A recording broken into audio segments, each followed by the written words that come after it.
তো আজকে ছিল বৃহস্পতিবার, আর বৃহস্পতিবারে সকাল সকাল ঘুম থেকে উঠেই স্নান করে পুজো দিয়ে দিলাম।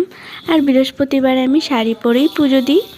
তারপর সকালের জলখাবার কমপ্লিট করে চলে এলাম একটু ছাদে। আমি প্রতিদিন মাম্মামকে ছাদে এনেই ওকে খাওয়াই রোদ্রে বসে বসে। তবে ছাদেও রোদ নেই বললেই চলে, এক কোনায় কোনো রকমে একটুখানি রোদ আছে, সেখানেই বসি। আসলে আমাদের বাড়িটা এমন একটা জায়গায় গরমকালে এত বেশি রোদ থাকে যে ছাদে আসা যায় না। আর দেখো শীতকালে কোনো রকমে একটুখানি রোদ ওই 10টা থেকে 11টা অবধি কোনো রকমে থাকে নিচের ছাদটাতে। বাকি পরে এত হাওয়া দেয় যে ছাদে বসতেই পারি না। আমি শুধু যতটুকু টাইম ওকে খাওয়াই ততটুকু টাইমই সকালবেলা উপরে চলে আসি। তো মাম্মামকে খাওয়ানো হয়ে গেল, এখন চলে এলাম ঘরে, তেল মালিশ করিয়ে স্নান করিয়ে দিলাম। দেখতে দেখতে মামামের আজকে 10 মাস কমপ্লিট হয়ে গেল। ভাবা যায় আর 2 মাস পরেই ওর 1 বছর হয়ে যাবে।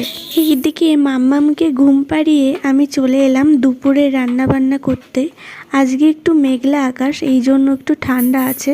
বিয়ের আগে কোনো মেয়েই সেরকমভাবে বাড়ির কোনো কাজকর্ম করে না বলে আমার মনে হয়।